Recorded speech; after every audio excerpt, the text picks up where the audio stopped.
तो देखो त्रिघात बहुपद, ठीक है। त्रिघात बहुपद कहने से पता चल रहा है कि इसकी सबसे अधिकतम घात कितना चाहिए, 3 चाहिए। तो इसको हम लोग लिख लेंगे, जिनके चर के अधिकतम घात 3, ठीक है। उसको हम लोग क्या कहेंगे, त्रिघात बहुपद, ठीक है। त्रिघात बहुपद का क्या लिखेंगे, व्यापक रूप ax³ plus bx plus bx² plus cx plus d। कुछो कैसे लिख देगा, देखो एक चीज उसमें हम लोग मिस कर गए हैं, ध्यान देना, इसलिए कि वहाँ पे इसकी आवश्यकता भी नहीं होती है। x के पावर q जहाँ होगा ना ऑटोमेटिक ही रहता ही है, ठीक है। ऐसे कहा जाता है a नॉट इक्वल टू 0, यानी a की जगह 0 नहीं है। तो द्विघात बहुपद में भी जो हम ले रहे थे वहाँ पे भी x² रहेगा, मतलब 0 तो रहेगा ही नहीं, 0 रहेगा तो ऑटोमेटिक 0 हो जाएगा, ऐसा होता ही नहीं, ठीक है। तो ये उतना इम्पोर्टेंट नहीं था। अब यहाँ पे है चर, तो इसमें x है, x क्या है, चर, x क्या है, चर। उसके अलावा कौन कौन बच गया, a b c d, ये क्या हो गया, वास्तविक संख्या,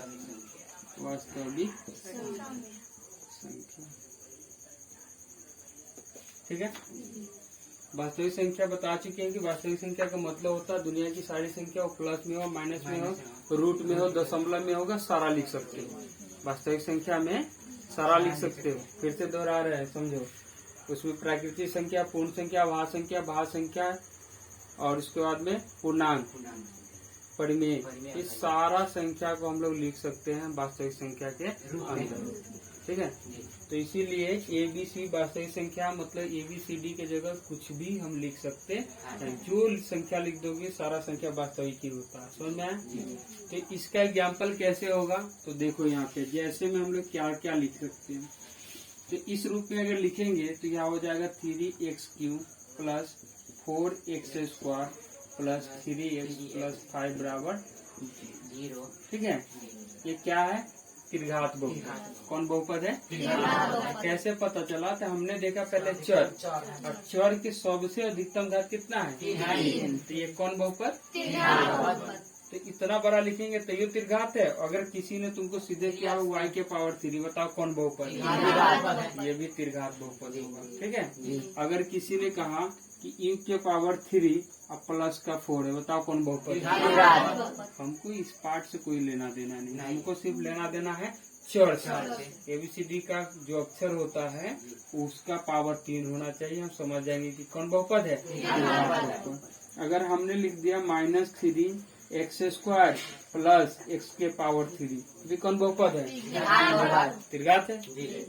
अब देखो यहाँ x² भी था और इसकी पावर 3 है, तो दोनों में से सबसे ज्यादा वाला पावर देखना है। सबसे ज्यादा वाला कितना है, 3 है, तो सबसे ज्यादा 3 है, इसलिए कौन बहुपद, बहुपद। कभी कभी ऐसे दिया रहेगा 5x और माइनस x के पावर 3, अभी कौन बहुपद, समझ में आ रहा। और अगर इसी तरह से कोई दे दे -√7x प्लस y के पावर 3, ये कौन बहुपद, लेकिन एक चर का नहीं, 2 चर का हो गया। कितने चर का, ताकि एगो x है एगो y है, 2 चर वाला हो गया। लेकिन इस एक्सरसाइज में हमको 2 चर वाला नहीं पढ़ना, एक ही चर वाला पढ़ना, इसलिए हमको एक चर में इसको बनाते हैं। इसकी पावर कितना है, 3। कौन बहुपद, त्रिघात समझना है। हमको सिर्फ और सिर्फ देखना है अल्फाबेट यानी ABCD का जो लेटर होता है उसका पावर में खाली 3 दिखाई दे देना चाहिए। आंख बंद करके हम कह देंगे कि कौन बहुपद है, समझ में आ रहा है। फिर से देखो, कुछ भी लिखा रहा है, ठीक है, वो वास्तविक संख्या ही लिखा रहेगा, उससे हमको कोई लेना देना नहीं। हमको सिर्फ ABCD के अक्षर से लेना है। ABCD के अक्षर जो भी लिखा रहे X Y Z ABCD, उसका पावर कितना चाहिए, 3। पावर कितना चाहिए, तो समझ जाएंगे कौन बहुपद है, समझ में आया। चलो तो नोट करो फटाक से। चलो, ये पिछला चैप्टर जो हम लोग पढ़े थे वास्तविक संख्या, उसमें पढ़े थे विभाजन एल्गोरिथम, पढ़े थे ना। उसी तरह का ये भी है। इसमें जो px है ये हमारा a है, क्या है a, और gx है ये हमारा क्या है b है, और qx तो q ही था ना, और rx क्या था हमारा r, ये पढ़े थे हम लोग। सेम कंडीशन में उसी कंडीशन में है, r उसमें भी 0 होता था, r 0 होता था ना, यानी कि a जो है यहाँ आ जाएगा, b यहाँ आ जाएगा और q यहाँ आएगा, ठीक है, और r यहाँ जो शेषफल बचेगा वो, जैसे मान लो 7 को अगर हम 3 से भाग दे रहे तो 3 दूनी 6 घटा ना, तो ये एक जो आया क्या है r है, और ये जो क्या है 3 है, ठीक है, सॉरी ये b है, क्या है b 3 हो गया, एक क्या है हमारा 7 है, ठीक है, और q जो निकला वो क्या है हमारा 2।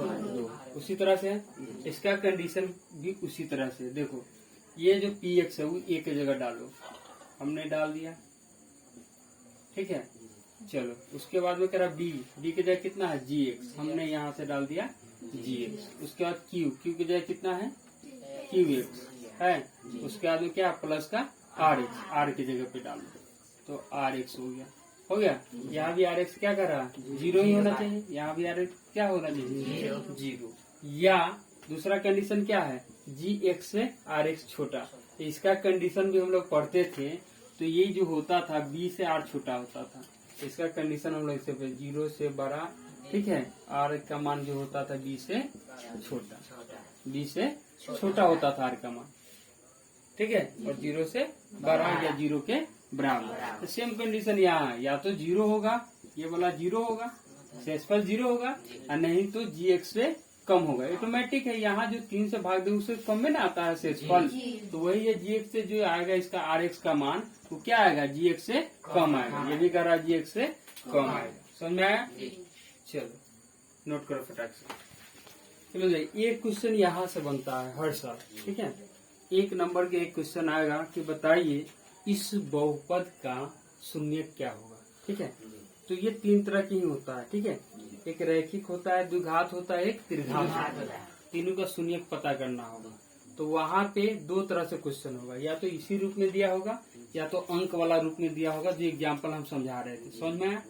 अब बात समझो, रैखिक बहुपद का जो घात होता है चर का वो कितना होता है 1, तो इसके शून्य की संख्या भी 1 होता है, इसके शून्य की संख्या कितना होता है 1, कैसे, तो एक क्वेश्चन हम ले लेते हैं छोटा सा, एक क्वेश्चन है 2x + 1 बराबर 0, तो 2x बराबर -1 होगा, x बराबर कितना होगा -1/2, क्या को मान निकला x का, x का मान क्या निकला, ये क्यों ना निकला -1/2, तो इसीलिए कहा गया है कि जिसका अधिकतम घात जितना होगा, यानी जोन रैखिक समीकरण होगा, तो रैखिक समीकरण का शून्यकों का बहुपद कितना होगा 1, द्विघात में सबसे चर का अधिकतम घात कितना है 2, इसलिए इसके, ठीक है, बहुपदों का शून्य कितना होगा 2, और त्रिघात में सबसे अधिकतम चर का घात कितना है 3 है, तो इसके बहुपदों की शून्यकों की संख्या कितनी होगी 3, समझ में आया। तो एग्जाम्पल में आपको मिलेगा क्वेश्चन कैसा मिलेगा ये निकाल के बताया, ऐसा निकालना नहीं होगा, वहाँ बता रहे हैं इसी तरह से लिखा होगा, बताएगा इसके शून्य की संख्या बताओ कितना होगा, तो सबसे अधिकतम घात कितना है, तो शून्य की संख्या कितना होगा 3। अगर ये इस तरह से लिखा होगा कि बताओ ax² + bx + c, इसके शून्य की संख्या कितना होगा 2, क्यों, क्योंकि x का अधिकतम घात कितना है 2, यानी 4 का अधिकतम घात 2, तो शून्य की संख्या 2। उसी तरह से इसमें आओ, तो x यानी चर का अधिकतम घात कितना है 1, तो इसका शून्य की संख्या कितना होगा, समझ में आ रहा है। तो नोट करो इसको, फिर 1-2 एग्जाम्पल करवाते हैं, वहाँ से पता चलेगा इसका शून्य क्या होगा। देखो इसको ऐसे लिख लेना साफ साफ, इसको हटा दो तुम, ठीक है, इसको हटा दो, देखो यहीं से क्लियर हो जाएगा, ठीक है, हमको पता है कि रैखिक बहुपद पहचानने आ गया, रैखिक बहुपद के रूप में होगा तो शून्य की संख्या 1, और द्विघात बहुपद के रूप में होगा तो शून्य की संख्या 2, और त्रिघात के रूप में होगा तो शून्य की 3, क्लियर है।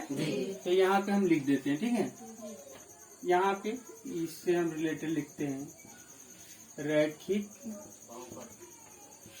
बहुपद के शून्यक की संख्या कितना होगा 1। उसी तरह से द्विघात बहुपद के शून्य की संख्या कितना होगा? तुम लोग लिख लोगे, ठीक है। और त्रिघात बहुपद के शून्य की संख्या कितनी होगी? समझा गया? यही क्वेश्चन रहता है, ठीक है। चलो नोट करो फटाक से। चलो देखो, कह रहा है यदि द्विघात बहुपद a x square plus b x plus c के शून्य अल्फा और बीटा में मान निकलेगा, यानी एक्स का अधिकतम घात 2 है, तो शून्य की संख्या बहुपद की शून्य की संख्या भी 2 होगा। तो उसका 2 कौन कौन होगा? तो वो अल्फा होता है, वो बीटा होता है। क्लियर है? तो अल्फा बीटा में जो मान निकलेगा, ठीक है, वो का क्या कहलाएगा? शून्य। क्या कहलाएगा? शून्य। तो ये जो दिया हुआ है, ठीक है, इस तरह से जब दिया रहेगा तो एक नंबर में शॉर्टकट कैसे बनाओगे, ठीक है।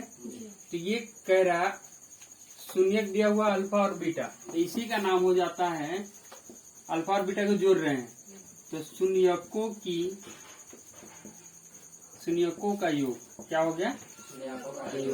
माइनस बी बाई ए। इसी चीज को हम ऐसे भी लिखते हैं, ये और है, ठीक है। इसी चीज को ऐसे भी लिखते हैं, ठीक है। अब इसको बात समझो कि b को अगर मेरा मन होगा तो b हटा देंगे। देखो यहाँ b जो है x का गुणांक है। b क्या है? x का गुणांक। तो यहाँ लिख देंगे माइनस के बाद x का गुणांक। बात बराबर है, बढ़िया से समझो। x का क्या लिख दिए? गुणांक। तो x का गुणांक कितना है? b है। x से किस पे गुना हो रहा है? b में। चलो अब देखो यहाँ पे a जो है ये किसका है? एक्स स्क्वायर का गुणांक। एक्स स्क्वायर में गुना हो रहा है ना ऐसे, इसको ऐसे भी लिख सकते हैं, एक्स स्क्वायर का गुणांक। समझ में आया? सेम इसी कंडीशन में इसको हम लिखना चाहे तो इसको भी लिख सकते हैं। देखो ध्यान से, तो ये शून्यकों का योग था, जोड़ रहे थे तो योग हो गया, यह दोनों आपस में गुना कर रहा है ना। तो इसको लिखेंगे शून्यकों का गुणनफल। क्या लिखेंगे? गुणनफल। तो गुणनफल तो दिया ही है, सी बाई है। सी के जगह जो वैल्यू रहेगा डाल देंगे, ए के जगह जो रहेगा डाल देंगे, इसमें बी के जगह जो रहेगा वो डालेंगे, ए के जगह जो रहेगा वो डालेंगे, और ए बी सी के जगह क्या रहेगा? वास्तविक संख्या। बताया ना, द्विघात में वास्तविक संख्या होगा। अब यहाँ पे क्या करना है कि शून्यकों का योगफल जो है, शून्यकों का गुणनफल जो है, तो गुणनफल सी है, तो सी जो अकेला बच जाता है उसको अचर कहते हैं। क्या कहते हैं? अचर पद। अकेला वाला को अचर पद। ए जो है सेम है, एक्स स्क्वायर पे गुना। ठीक है, इसके बदले हम ए के बदले ये लिख सकते हैं एक्स स्क्वायर का गुना। समझ में आया? तो कभी कभी इस रूप में भी पूछा जाता है, ठीक है। ए शून्यकों का गुणनफल दे देगा और छोड़ देगा आगे। ऑप्शन में ही चारों रहेगा, 4 को ऑप्शन में एगो यो रहेगा सही वाला, बाकी तीनों गलत रहेगा। तो ये याद रहेगा तब ना कि शून्यकों का गुणनफल में अचर पद बटे एक्स स्क्वायर का गुणांक होता है, तो लिखोगे। कभी कभी इसी रूप में पूछता है, alpha into beta equal to छोड़ देगा, तो सी बाई ए, कोनो में माइनस सी बाई ए, कोनो में माइनस बी बाई ए, इस तरह से रहता है। तो सी बाई ए याद रहेगा तब ना मारोगे, समझ में आया? अच्छा, अब इस पे एक क्वेश्चन हम बताएंगे, ठीक है। क्वेश्चन कैसे, तो इसी में देख लो, जैसे में हम लगाते हैं। जैसे अगर मान लो ये क्वेश्चन ऐसे 4x square plus 3x minus 5 है, ठीक है। अब देखो ध्यान से, इसमें अगर कह दे कि शून्यकों का योगफल निकालो, क्वेश्चन, ये क्वेश्चन है, ठीक है। और शून्यकों के योगफल मतलब ये अल्फा प्लस बीटा, ठीक है। तो इसका द्विघात से मतलब फर्स्ट इंटू लास्ट तोड़ के भी तुम निकाल सकते हो। गुणनखंड जो पढ़ाया तो वैसे भी निकलेगा, ऐसे भी निकलेगा, तो ये जल्दी निकल जाएगा। तो इस पे निकालो, सूत्र क्या होता है? माइनस बी बाई ए। तो बी के जगह कितना दिखाई दे रहा है? 3, तो सीधे लिख दो 3। ए के जगह कितना दिखाई दे रहा है? हो गया आंसर। समझा रहा? ये 1 नंबर में पूछेगा तो इसमें फटाक से तुम बना सकते हो। अरे समझ में, अगर इसी क्वेश्चन में, इसी प्रश्न में अगर कहता शून्यकों का गुणनफल निकालो, यानी अल्फा इंटू बीटा, फॉर्मूला याद होना चाहिए। सी बाई सी के जगह कितना है? 5 नहीं, -5 प्लस जो है, तो ये प्लस में ना लिखा है इसको तुम ऐसे लिख सकते हो, प्लस और -5। अब बताओ, प्लस के बाद वाला में सी होता है, तो प्लस का क्या है? -5 है ना, तो इसको क्या लिखेंगे? -5। ये की जगह कितना है? 4। समझ में? तो इसी तरह का क्वेश्चन मिलेगा, ठीक है। तो नोट करो। देखो हम लोग को देखना है त्रिघात बहुपद, ठीक है। इस पे कभी कभी बाय द वे क्वेश्चन पूछ देता। अपवाद समझते हो ना, तो कुटुंब से झगड़ा हो गया तो न आ रहा, लेकिन गलती से कोई टप फट गया, उम्मीदों छोड़ दिया नहीं रहता कि न, तो झगड़ा थोड़ी है। तो कभी कभी ऐसा होता है कि गलती से आ जाता है, क्या मजबूरी समझो। तो ये वही कहानी है, इस सूत्र पे ना नहीं आता है। क्वेश्चन में पलटोगे ना तो शायद बहुत दिन के बाद दिखा देगा, एक बार कभी पूछे अरे समझ में। तो देख लो इस पे क्वेश्चन अगर आएगा भी तो ज्यादा टेंशन नहीं लेना है, ये सूत्र याद करके रखना है, ठीक है। डी के जगह पे डाल देना, यहाँ से डी के जो मान रहेगा और ए के जगह पे जो मान रहेगा वो डाल देना है, ठीक है। क्वेश्चन क्या होगा, ऐसे होगा 3x चलो हटाओ 13x² कर देते हैं प्लस का 6x प्लस का 7 बराबर इसी तरह के रहेगा। तो आसानी से देखो b चाहिए हमको, b की जगह 13 माइनस है तो रहने दो, 13 डाल दो, a की जगह 3 बन गया। इसमें आ जाओ क्या है c, तो c की जगह कितना दिखाई दे रहा है 7 और a की जगह कितना है डाल दो, आंसर हो गया। इसमें माइनस रहेगा d के मान लिया कितना है 7, इसमें c की जगह गलत डाल दिया भाई, c की जगह 6 है ना, d की जगह कितना है 7, तो 7 हो गया, a की जगह कितना है 3 बन गया। अरे समझिए इसी तरह का क्वेश्चन मिलेगा। तो ये भी ये नहीं है कि कभी कभी पूछता है तो भारी एलएल कभी कभी पूछता है, ये भी आसान है, आसानी से इसको बना सकते हैं। समझ में आया, चल राजू ठीक है।